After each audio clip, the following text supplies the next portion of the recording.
आज पीएसएल में दो नल्लों को आपस में लड़वाया और सबसे बड़ा नल्ला टॉप पे आया। ऑब्वियसली पिंडीज की बात हो रही है, लगातार 5 मैचेस हार के बैठे हुए हैं और पिंडी के माशाल्लाह से शहजादे कैप्टन, जो कि पिछले सीजन भी एक ही गेम मेरा ख्याल है इन्होंने विन करवाई थी अपनी टीम को, और इस दफ़ा देख लें तो 5 के 5 मैचेस हार के बैठे हुए हैं। तो कुल मिला के कोई 15-16 गेम्स बनती हैं जिसमें से ये शहजादा सिर्फ एक ही मैच विन करवा के बैठा हुआ है, बाकी 14 से 15 मैच ही हरवा के बैठा हुआ है। लेकिन अभी भी प्रेस कॉन्फ्रेंस में आके ये शहजादे बैठ के ये बात करते हैं कि हम तो चेंजेस करने की कोशिश कर रहे हैं। आज भी इन्होंने बाय द वे टीम में 4 चेंजेस की थी, लेकिन नहीं हिले वहां से तो हमारे मोहम्मद रिजवान साहब अपने ओपनिंग स्लॉट से कि भाई हमने यहाँ से नहीं हिलना। यासिर खान जो कि अच्छी पारियां खेल रहा है, वो पिछले सीजन भी अच्छी बैटिंग कर रहा था, इस सीजन भी वही बंदा वाहिद है जो कि अच्छी बैटिंग कर रहा था, लेकिन उसको वन डाउन कर सकते हैं। रिजी साहब ने तो भाई साहब ओपनिंग स्लॉट से हिलना नहीं है, क्योंकि अगर मेरा दोस्त रिजी कुछ कर सकता है तो वो ओपनिंग स्लॉट पे ही कर सकता है, नीचे जाके तो उस बंदे से बैटिंग नहीं होती। किसी जमाने में इसी बंदे ने कहा था कि अगर हम ग्राउंड में दिल से नहीं खेलेंगे, सही नीयत से नहीं खेलेंगे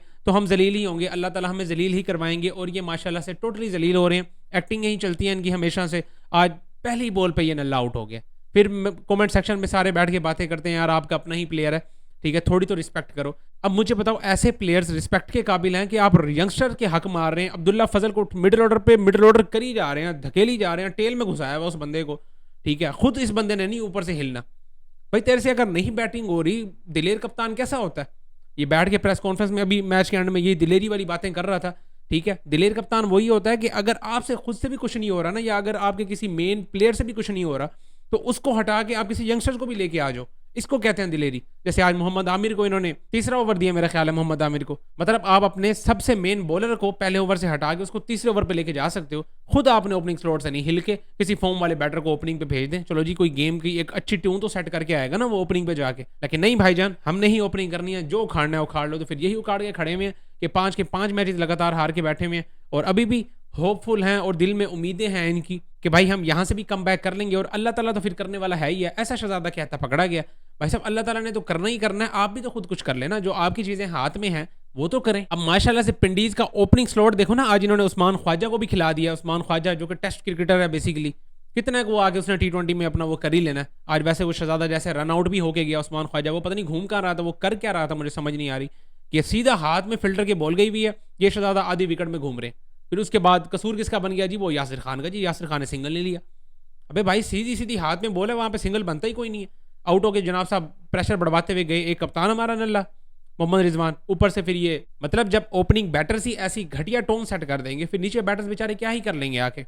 अच्छा, अभी हमारे रेजी के मुताबिक ये जो टारगेट है ना 180 प्लस जो हो गया है, ये वो 140 150 तक चाह रहे थे। भाई आपसे तो वो 140 150 भी नहीं हुआ, 121 पे ही पूरी टीम निपट गई आपके टाइम से। 61 रन के मार्जिन से ये वाला मैच हारे हैं। वैसे क्रेडिट देना चाहिए इस टाइम पे कोयटा ग्लैडिएटर्स के बैटर्स को, स्पेशली जो उनकी टेल है, खासतौर पे हमारे हसन नवाज साहब। इस टाइम पे 2025 से लेके अब तक वो बंदा छक्कों में टॉप करके बैठा हुआ है।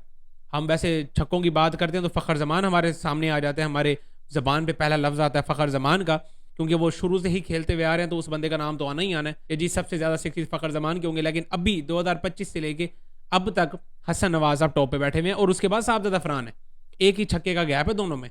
तो मेरा ख्याल है 39 छक्के हसन नवाज साहब मार के खड़े हुए हैं, जो कि आज भी वो बंदा मेरा ख्याल है 5 छक्के मार के गया, जो नीचे से आगे उसने हिसाब किताब लगाया, क्योंकि ऊपर से उनके भी एक शहजादे कैप्टन पड़े हुए हैं साउथ शकील साहब, ठीक है, हमारे रिजी की तरह, कि उन्होंने भी अपनी ओपनिंग स्लॉट नहीं छोड़नी। हसन नवाज जो कि वैसे ओपनिंग भी तगड़ी करते हैं, वैसे वो है ही ओपनर बैटर, हमने ही उसको जबरदस्ती का मिडिल ऑर्डर बना दिया। खैर अभी मिडिल ऑर्डर में अच्छी परफॉर्मेंस कर रहा है तो बातें सारी ढक छुप जाती हैं, वरना है तो बेसिकली वो भी ओपनर ही। चलो एक प्लेयर जिसको आप उसकी जगह पे भी नहीं खिला रहे, फिर भी वो बंदा परफॉर्म तो कर रहा है। ये शहजादे ऐसे हैं अपनी जगह पर भी खेल के इनसे परफॉर्मेंस ना हो तो फिर उनको तो डंडे ज्यादा पड़ने चाहिए मेरे हिसाब से। साउथ शकील ने भी यार भाई साहब फुल टाइम टेस्ट मैच बनाया हुआ था और ऊपर से ठीक ठाक प्रेशर बना के रखा हुआ था। वो रिजी की बात भी ठीक है कि एक टाइम पे ये 140 150 पे रोक ही चुके थे ऑलमोस्ट। ये तो नीचे से जहांदाद खान ने को मेरा ख्याल है 6 बॉलों पे 21 रन जड़ दिए, उसने तो भाई आमिर को भी नहीं छोड़ा। और साथ ही साथ क्रेडिट जाता है हसन नवाज को, जिसने भाई 5 छक्के मार के ये मैच को थोड़ा सा सेट किया, वरना हमें ये बिल्कुल ही घटिया किस्म का और स्लो मैच हमें देखने को मिल सकता था।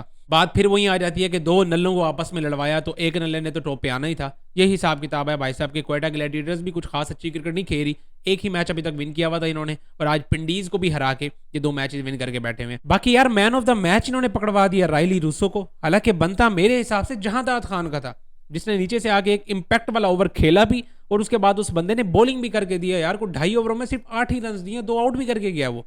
आके ओपनर्स को वो टाइम से चलता करता है, मतलब रन्स भी नहीं खा रहा, आउट भी कर रहा है, उसके बाद आपको बैटिंग में भी कुछ करके दे रहा है, तो यही होती है ना man of the match performance. या आप हसन नवाज को भी दे सकते थे, लेकिन हसन नवाज को भी नहीं दिया, जहांदाद खान को भी नहीं दिया, उस शहजादे रायली रूसो को पकड़ा दिया। मेरे हिसाब से ये चीज़ गलत हुई है। बाकी आप अपनी अपनी राय लाजमी कमेंट्स में शेयर करें कि आपको क्या लगता है किसको देना चाहिए था मैन ऑफ द मैच। खैर यार, जरा मैच के दौरान की बात करें तो डैरिल मिचेल को बड़े मसले हो रहे थे हमारे उस्मान तारिक से। एक दफ़ा नहीं, को 2-3 दफ़ा रुक गया वो बंदा। भाई तुझे पता है वो ऐसा ही करवाता है, अब तो इंटरनेशनल भी वो ऐसा ही करवा के आया हुआ है।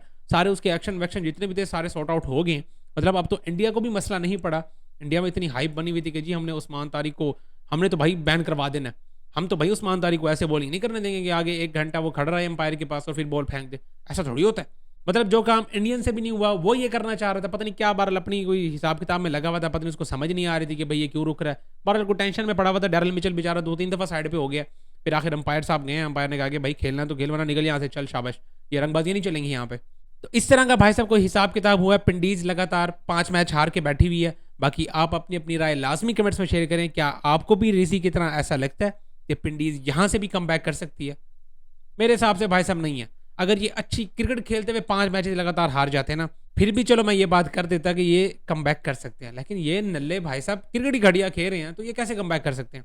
ऊपर से इनकी प्लेइंग 11 नहीं बेहतर हो रही अभी तक। 5 मैचेस हो गए, इनको ये नहीं पता कि हमने प्लेयर कौन सा खिलाना है। आप अपनी अपनी राय लाजमी कमेंट्स में शेयर करें। इस वीडियो में इतना ही, मिलता है नेक्स्ट वीडियो में।